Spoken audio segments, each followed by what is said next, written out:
The betrayal is real, huh? The betrayal. It came when underground music was still a thing. Now it's basically TikTok techno. Italian Stallion was not in my notes to say out loud. I think we all need to stop for a second and breathe. Because if that would have still been your name now, I would be stuttering this entire episode, okay?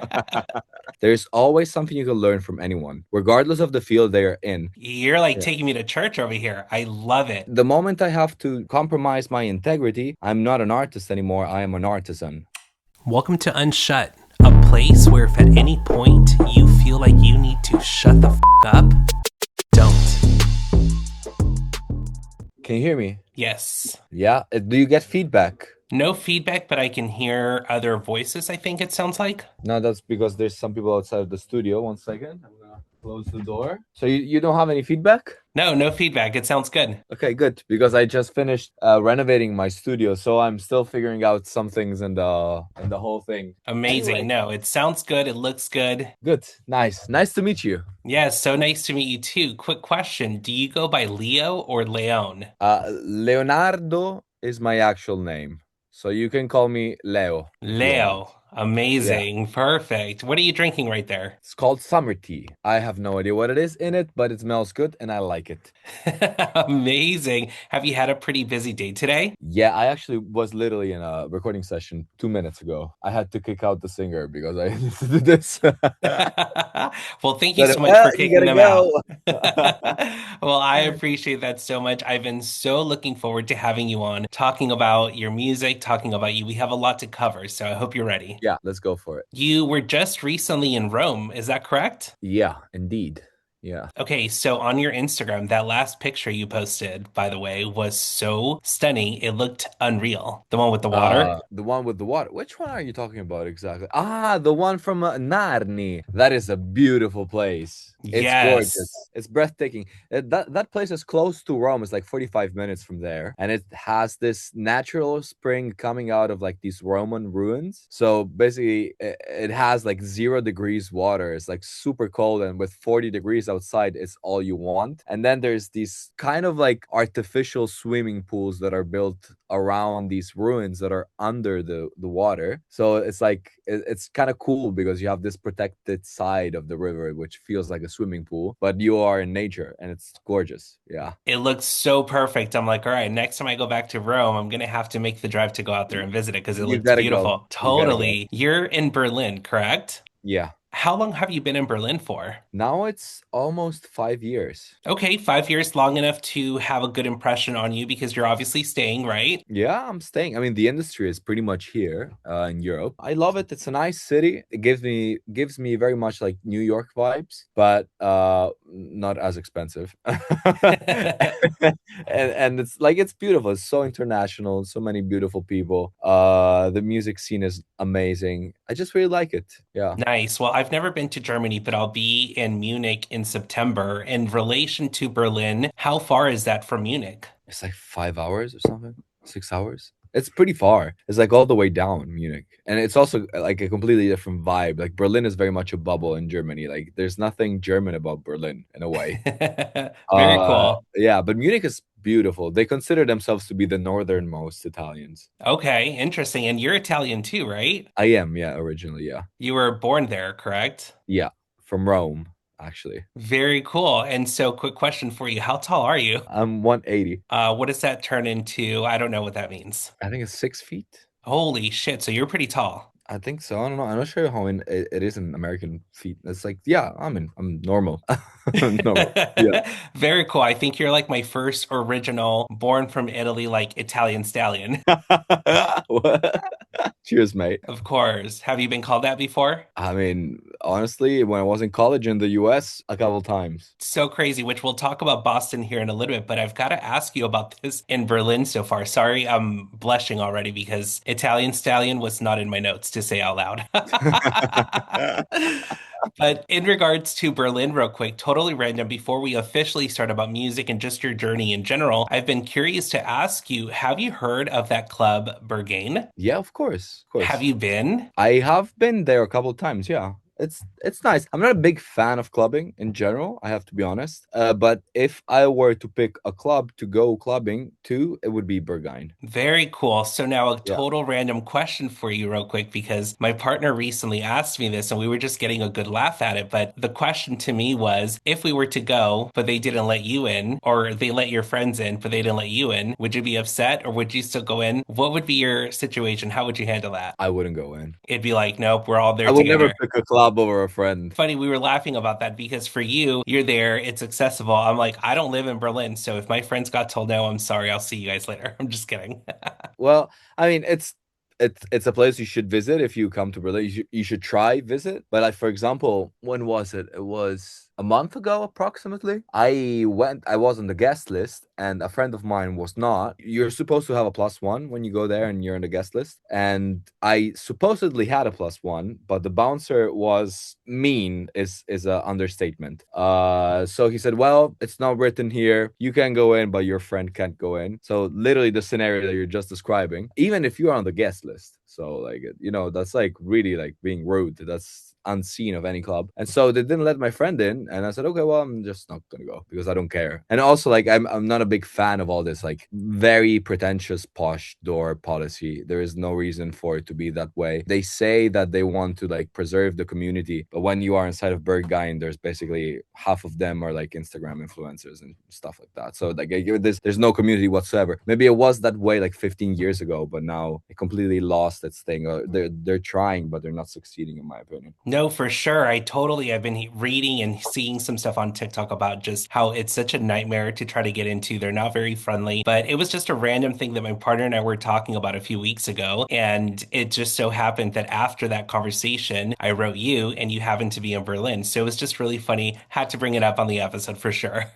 Yeah, yeah. Before we start to get to know you a little bit more, I wanted to tell you Stereo Dream was my discovery to you, which I instantly added it to my playlist, and it's why I wrote you. I inquired you because of this song. What came first, the song or the song title? The song. Very The song. cool. Personally, I think it's so genius because I feel like Stereo Dream to me, it really made me feel like this is how you get someone to daydream from a song. Mhm. And I don't know if that's in correlation to the meaning behind the title, but can you elaborate? Can you share how you came about the title? Honestly, it just came to me. It's a very dreamy song, and the chord progression and the melody and the bass line and the vocals, all of it screams dream, and also the kind of hopeful message behind it. I don't know. I correlate dreams with hope in a way. So I had this feeling of dream inside of me, but then how did I translate it into music? So that the cleanest association was like stereo.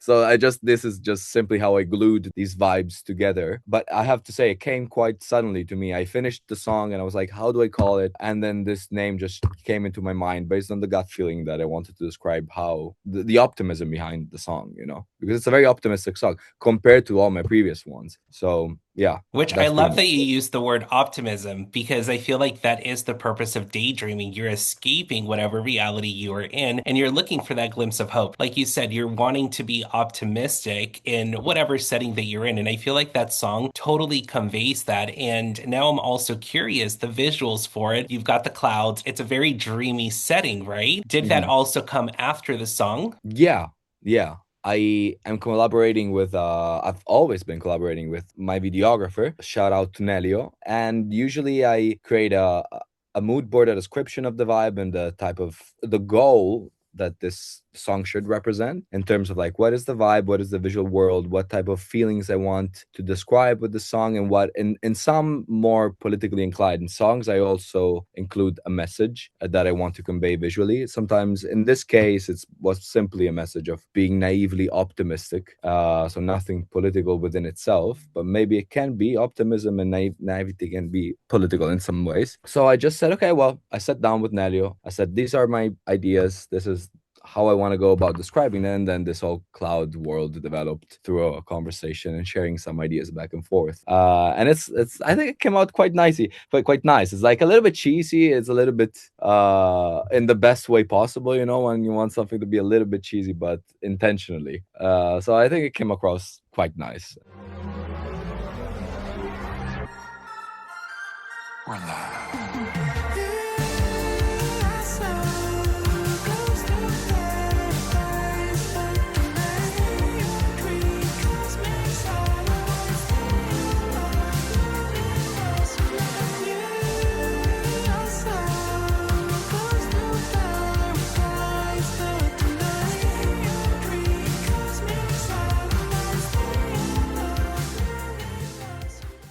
Well, I am absolutely in love with it, and I'm glad that you shouted out your videographer because we're going to talk about some of your other visuals as well. Because, of course, upon discovering you, I went and looked at more of your music, more of your videos, and I am just in love with everything that you're doing visually. But I like that you also talked about the political stuff because I do think that you have a very clever way of being political with your music, but not being too obvious, if that makes sense. It's very clever, and I really appreciate that. But before we talk a little bit more about that, I want to talk about your childhood real quick. You were classically trained in piano and you started at the age of 3. Is that correct? Yes, approximately between 3 and 4. It's been so much time, I don't really remember, but I was very, very young. Yeah. I think it's the coolest thing ever, but I love that you're in piano, and I think it kind of shows in the way some of the, even the synth keys are arranged in some of your music. You can just tell that it is very intentional. It's not just someone making random beats, and I love that. So you can tell, but I love that you're mixing something so classical with something so modern and free. So I love that you're doing that, but I also had to talk about your classical music CDs or music that you would listen to go to bed when you were little. Do you remember talking about that in an interview before? Yeah, I mean that's all thanks to my mom actually. I still have I actually if I close my eyes, I can still remember falling asleep to Bach and Mozart.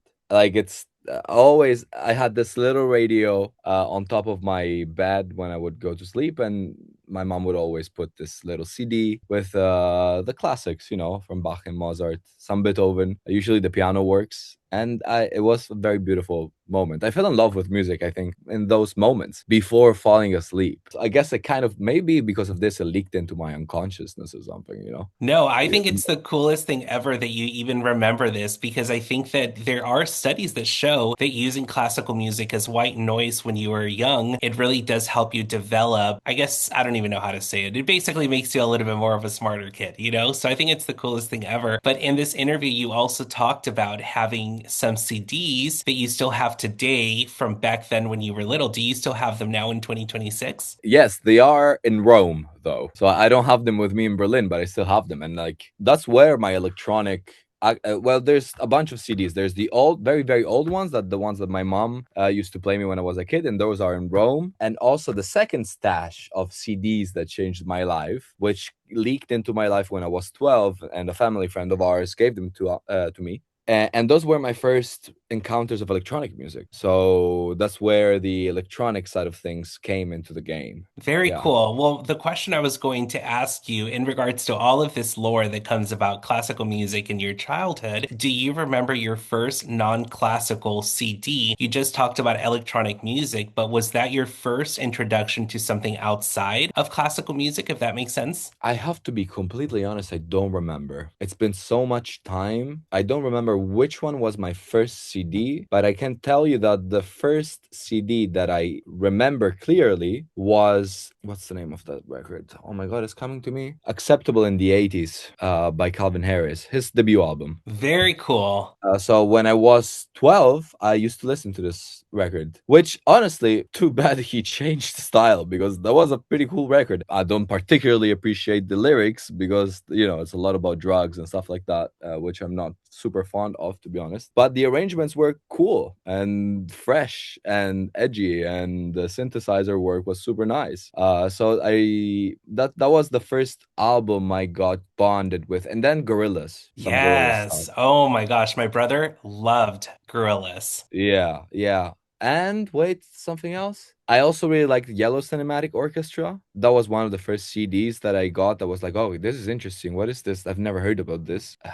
And then stuff is gonna come up to my mind. There's so much because this guy gave me like 2 boxes of CDs, and he said, "Well, I don't need them anymore," because he used to work for MTV. He was a family friend of ours, and he had all these demos from these '90s record labels that would send him.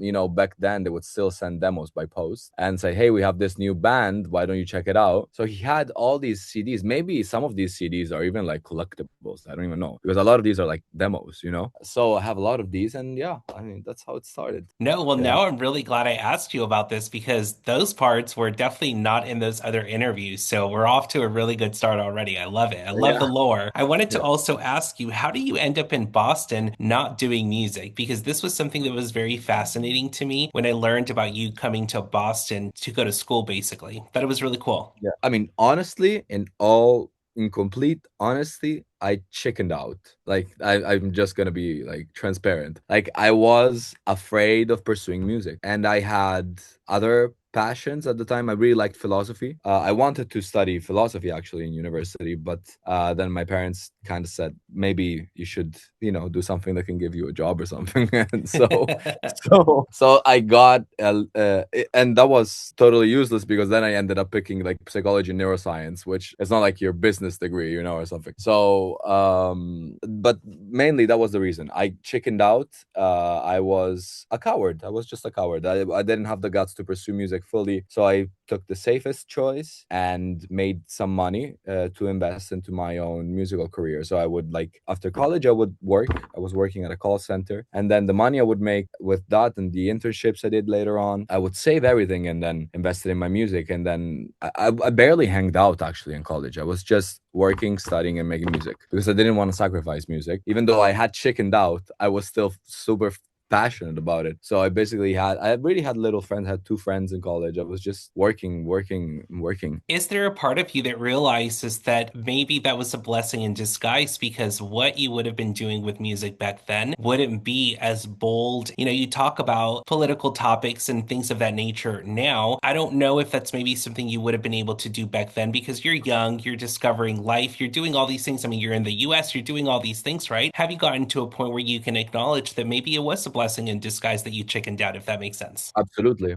I do think it is. I also think it gave me some skills that a lot of artists lack nowadays, which is like some entrepreneurial spirit and some business management skills, because I also did a minor in business. So like these, unfortunately, whether you want it or not, if you want to like cut through the noise nowadays, you need to be very disciplined, organized. There's no such thing as the dreamer artist. I don't think there's ever been actually that, but even more less so nowadays. So you really need to have some organizational skills, some discipline, and to understand how to cut through the noise in this industry, and also how to build a brand and how to create a personality around the music, because the music, once you have great music, then there's all the rest. Like music is 15% of the deal, so there's a lot that goes into building a music career, if we can call it that way. So it was definitely a blessing in disguise. It also helped me make money, and then to invest that money into my passion, because you need money. Like it's let's not be naive about it. You need to have the means to afford a little bit investing into yourself at the beginning. Dude, I couldn't have Yeah. said it any better. That is so well said and such good advice when it comes to your dad, real quick, because as you know, something we like to do on the show is create segments and questions inspired by you and your story, right? So, Yeah, in honor of your dad giving you the advice to move to Berlin, what would be some advice you would give your dad today?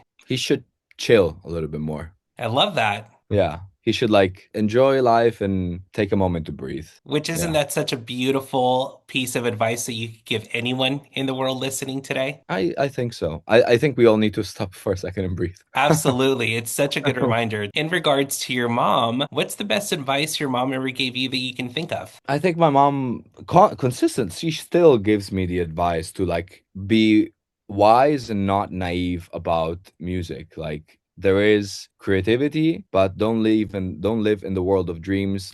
Live in the world of like you have to be.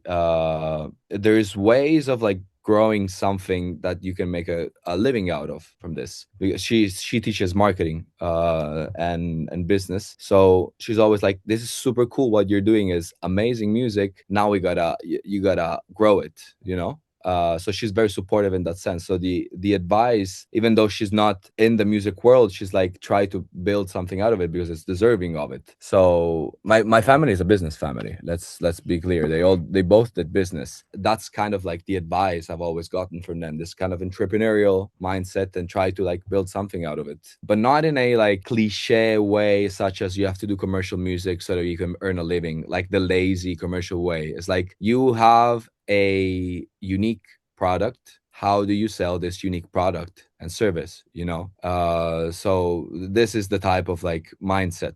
I love that that's the mindset that you grew up with because I think the most powerful message with hearing you talk about all this is that you come from a family who are just simply go-getters. It's okay to have dreams, but it's okay to not wait for the dreams to come to you. You've got to put the foot on the gas pedal and you've got to figure out what works for you to go out and get it. That's the message I'm getting. So big shout out to Absolutely. your mom and dad about that because that entrepreneurial spirit, I talk about this on the show all the time. It's one of my favorite parts about talking to musicians when they have figured out that it's not just about having a good song. Having a good song is never just good enough. You have to have so many other tools that go with it. So hearing you say this, Leo, is like completely music to my ears because it is everything I preach and believe in. And so I love that you honor your parents by remembering that because the message here is go out and fucking get it. Don't just think Yeah. that your music's going to be enough and your dreams are just going to come true. There's still so much groundwork that goes to it. So such a good reminder. Absolutely.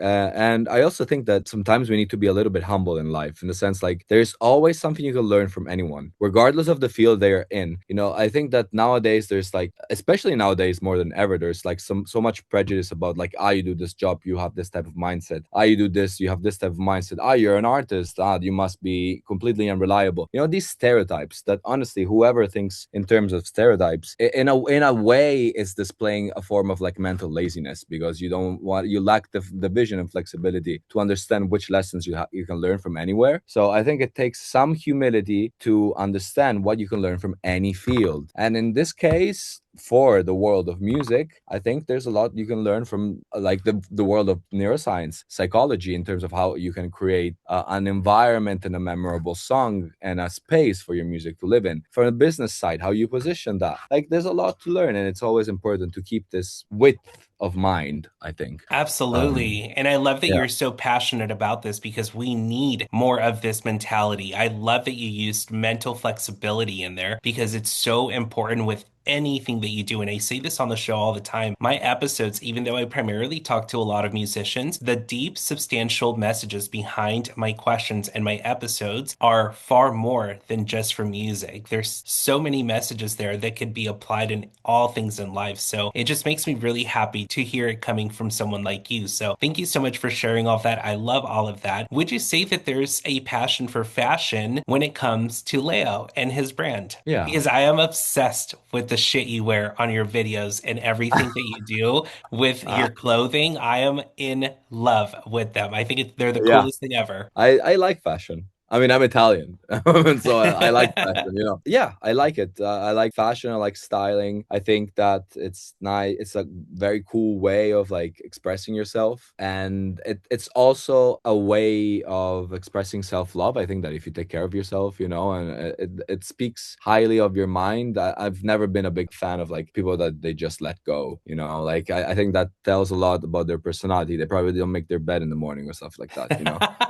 uh so not to sound judgmental or anything, but you know what I mean, no? Like it's nice to have style. It's nice to think about like aesthetics. Aesthetics is not at all superficial. I think it's totally a means to express yourself. Yeah. 100%. I love that so much. And I've got to ask you, in the look that you went for in True Colors, the frozen look, how did you create that? What was on your skin to look frozen? Oh my god, you would have to ask my makeup artist. It was like this sort of like cotton candy, cotton thing, and they glued it to my face. It's the coolest thing ever. It looked Yeah. so real. Yeah. Shout out to Monica, by the way. Monica, you can see her tagged in my posts. Very Yeah. cool. We'll definitely have to shout her out on the episode for sure. I'll link all her stuff on here. But Yeah. I love that the video starts cold but finishes warmer. Getting Mhm. back to our human nature in a way is what I took from just watching the video. It's almost kind of like taking the things that freezes us, that locks us up. Basically, it's not a very progressive thing, right? I mean, when you're cold, you're stuck, you're frozen, but you slowly start to kind of defrost, if that makes sense. Mhm. So I Yeah, yeah, thought that the concept behind this video was absolutely genius, Leo. I loved yeah. it so much.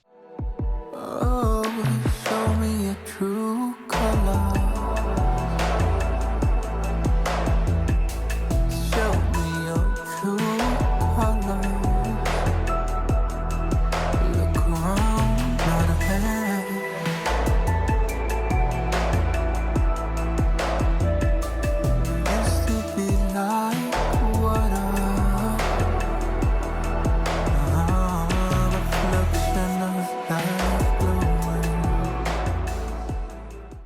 pretty much it. You got it. I mean, that was the concept of the video. So I'm happy that it came across that vividly. It was more like a frozen state. The frozen mindset and body was an allegory for how you are within the mind. Then wake up in the water. So that's like waking up from the dream. There's a moment of enlightenment, and then there's the moment of reconnection at the end. That's the storyline of the whole music video. I'm happy you got it.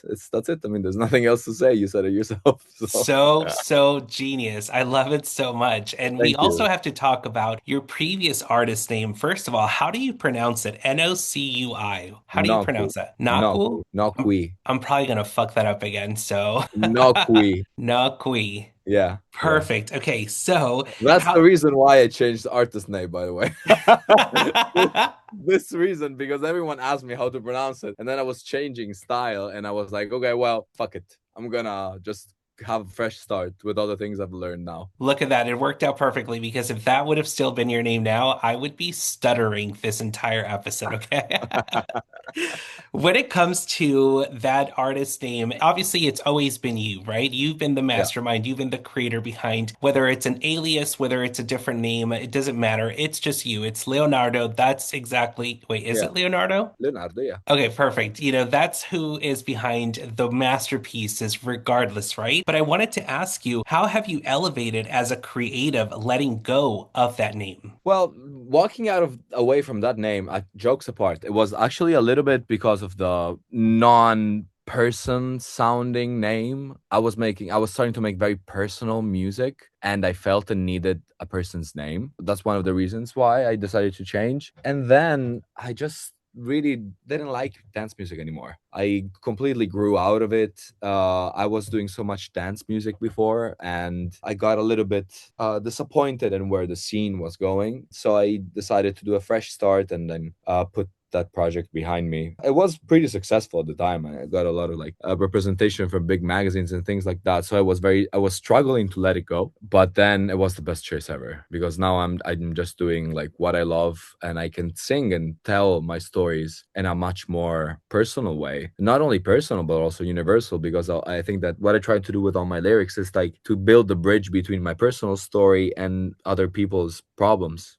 because I don't think that what I'm going through is particularly special. It's actually very relatable. And I couldn't do it with the previous project. No, Did that I makes answer a your lot of question? sense. Yeah. Yes, absolutely. But I love that you're talking about how you're acknowledging the fact that we all go through shit. And I think that that's what brings people together in music is knowing Yeah. that your hardships are what you said, it's what others are going to find relatable. And it no longer becomes about just you, it becomes about all of us. And I think that you're doing such a really good job about that. So I Thank you. love that that's part of your mission statement. And if I'm not mistaken, part of your mission statement with all of your music that you've created with a different name and now with your actual name is you want to bring people together. I feel like this Yeah. has been a common thing with just your brand in general. Why do you think that is so important to you? When did that passion to wanting to bring people together become so important to your story? I think that music is a huge opportunity. There's nothing quite as powerful as music. Not even nothing, not politics, nothing. Like there's nothing that really can bring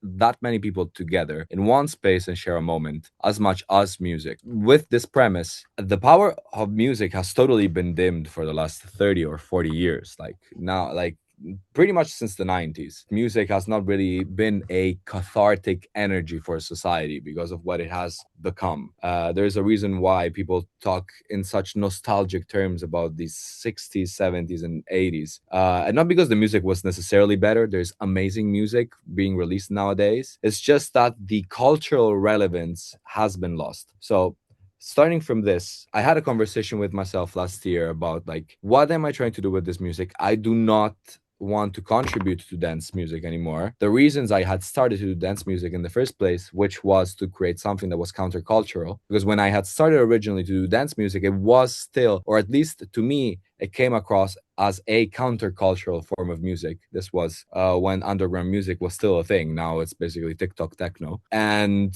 this was lost. I found myself at at an impasse. Where do I go, left or right? So I decided to start everything and say, okay, well, if I can place myself in a counterculture, I will at least voice my opinions as a human being that is like experiencing the drama of contemporary society, and at the very least voice it. At the in the best case scenario, create a home for people that feel the same way. So that's the reason why I had this shift. I always had this interest in like music that was in some form like bringing people together, and it was creating a shared experience, sometimes of pain, sometimes of like solidarity. But yeah, in dance music it unfortunately it doesn't exist anymore, so I just wanted to have some integrity and do it with my own project. Did that answer the question? Dude, 100%. And I Yeah. love that without saying it, you're also talking about vulnerability and exposing yourself in a way that's Yeah. very, very honest. Because isn't it funny how sometimes we create the things that we are lacking in our life? So I feel like you felt like this was something that was missing. You weren't getting this, right? The music wasn't creating this experience that you were looking for. So you took it upon yourself to create something that was missing in your life. And I think that is where heart and passion will always beat out even things in this era that we're moving into with AI. It's something they're never going to be able to get right because this is that human emotion that you don't see very often. And so I'm literally covered in goosebumps hearing you talk because I'm relating back to the idea that you're creating something that was missing for you. And that is heart, that is passion. So I am just in awe with you Well for said. sure. Well said.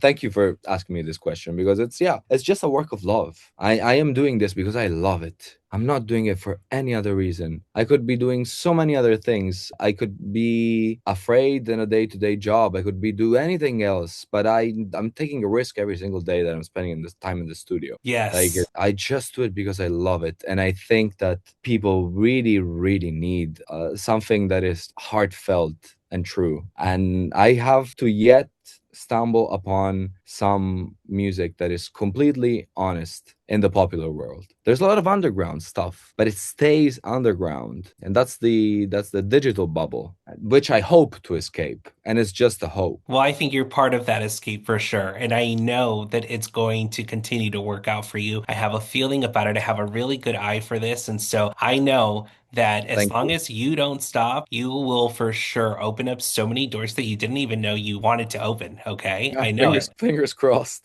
Fingers crossed. No, for sure. Before we talk about your new music and everything else that's going to be coming out later this year, in honor of the Won't Fight Back visualizer, I've got some questions for you inspired by the items on the floor. Are you ready? Yeah. The first one is that coffee that's spilled next to you. What would be the Leo signature coffee order? Oh God, I'm sorry, Italy, but I would probably take an Americano.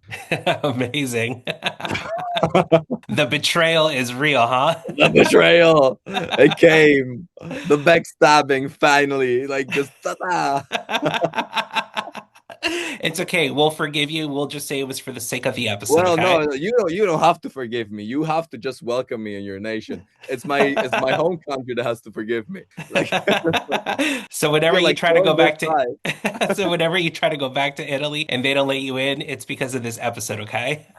Yeah. The next one I have for you is an empty wallet. What is something you don't struggle splurging on? Like, what is something about your life that people would be like, huh, he just does not care to spend money on that because you're willing to go broke for it, basically.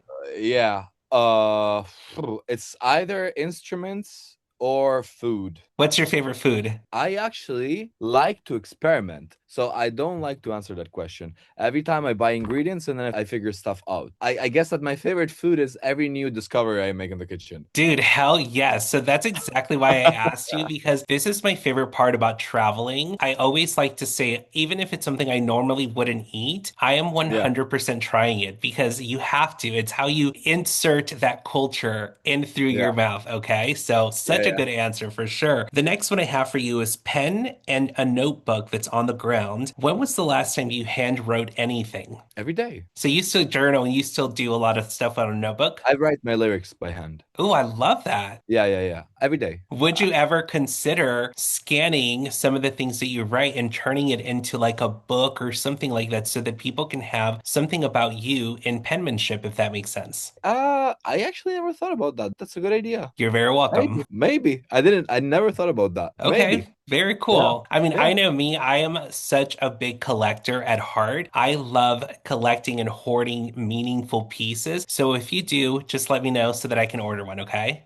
Okay, cool. Thank you. Of course. The next one I have for you is headphones. If you could pick one of your songs right now for someone to blast on their headphones, which one would it be? I have to say the one that comes out this week. Amazing. So this is the perfect timing to tell us all about that song. Well, the song is called Raise Your Head. It's pretty much a what's the name in English? Inno.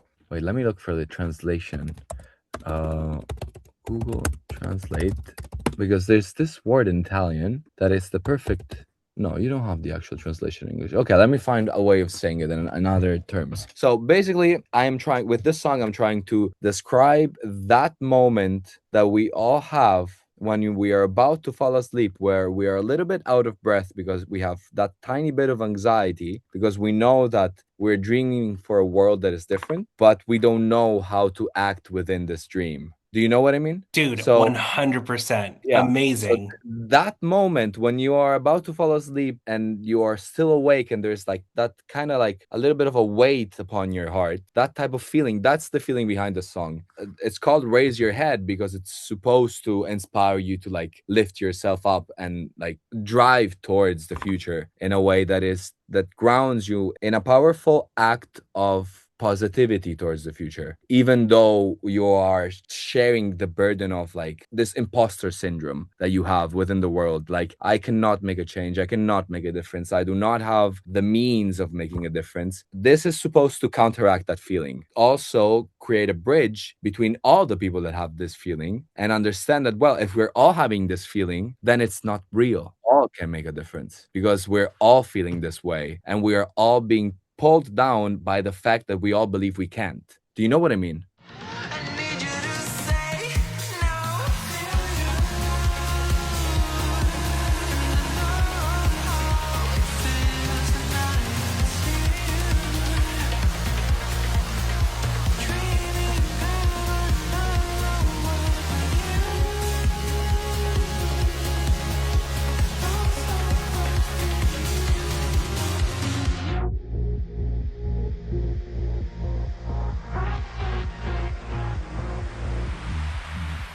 I am literally covered in goosebumps all over again because you are explaining it so beautifully. And this is why I always like to tell people when you are so true to your core and secure in who you are, when you translate it into your artistry, it's something that just comes out natural because the connections and the cohesiveness that you're talking about unintentionally is the part that excites me the most because you're talking about, let's say, even this jolting moment. You know, that falling dream you have that kind of Yeah. jolts you right out of it? It's almost kind of like this is part of that. This is that jolt that almost kind of wakes you up, but it also, again, it jolts you to give you that opportunity to make a decision in how you are going to take on whatever it is that you're taking on in life. Are you running towards it? Are you running away from it? And it's Yeah. crazy because, again, unintentionally, you're connecting all of these mission statements from who you are as a person into all of your music. And I think that that's the genius part about being true to you as a person first before you are an artist, if that makes any Absolutely. fucking sense at all. Absolutely.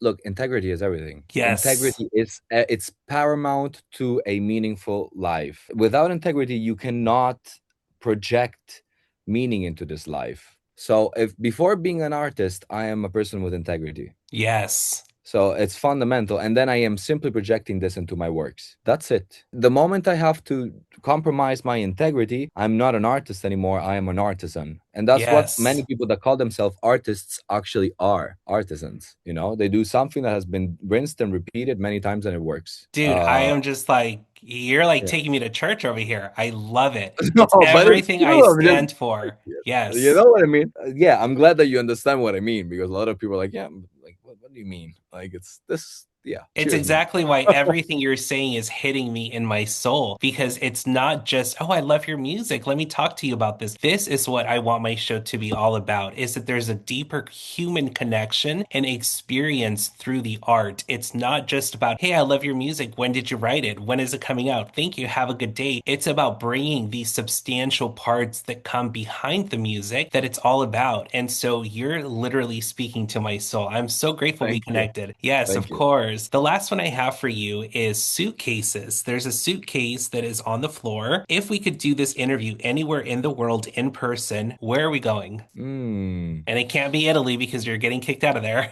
Just kidding. Yeah, it can't be Italy. Portugal, Yes, that's on my list. Lisbon. I Amazing. love Lisbon. Such a vibe, that city. I love it. I would probably consider moving there at some point. I Okay, love very Lisbon. cool. All right, So so next we're time we meet in person in Lisbon and we have a coffee there. amazing and Americano. Yes. Amazing. Yes. In regards to your album coming out in the fall, what would you say is the one thing that you're so looking forward to the most with putting this out in the fall? Because we've got a couple of months before it comes out. What are you looking forward to the most? I have to say, in this sense, I don't have huge goals. I just want to see it pieced together in a cohesive world that makes sense. So I'm looking forward to seeing it complete in a way that is self-evident. I love that. Yeah, that's what I'm looking forward to the most. Yeah. Do you have a set date for it already? Between October and November. So no hard date, just a time frame. Yeah, that's a very hectic period. Unfortunately, my studio was flooded 10 days ago. So No. I had to like unfortunately nothing was broken, but I had to tear the studio apart to rebuild it. So I lost a lot of time and work, and I am behind schedule now because of this. But it's fine. I will manage. I will manage. So something between October and November. Yeah. Okay, well, listen, I'm so sorry that happened to you, but this is another perfect example of the message that you're trying to put out into the world because here you are, still showing up today, completely Yeah. optimistic, completely positive, completely filled with passion and conviction. And you know what? This is such a good reminder that it's all a fucking choice. You either turn the cheek and move on, or you become a victim to the things that didn't happen for you in life. And so, Mhm. thank you so much for being here, first of all, after your shit got flooded. That's crazy. But I just appreciate the deep meaning behind that because at the end of the day, you still showed up and you're still pushing through. That says so much about you, dude. Thank you. Appreciate it. Thank you so much for having me. You're really good at your job. So I appreciate that.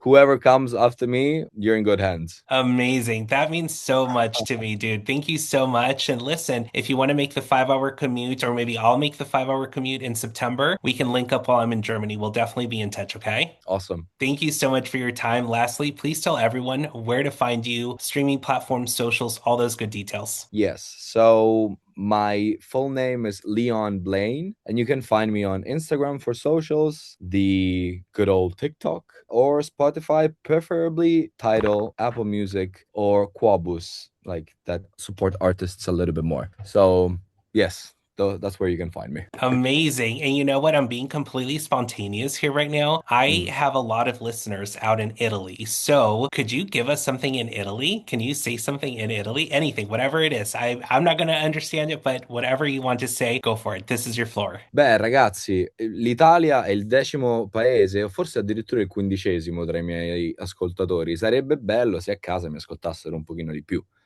Quindi, per favore, ascoltate la mia musica e fatemi tornare a casa un po' più spesso, ok? Ciao. I don't know what he said, you guys, but that was so hot. That was so amazing. Thank you so much for making me blush speaking to me in Italy. I'm just going to pretend you said the nicest things about me in Italy. Yeah, awesome. Dude, thank Dai. you so much. We'll definitely be in touch, all right? Yes. Ciao. Have a beautiful day. Hey, if you've made it this far, don't forget to follow the socials on the screen or in the description below. And don't forget to subscribe to this channel. See you next week.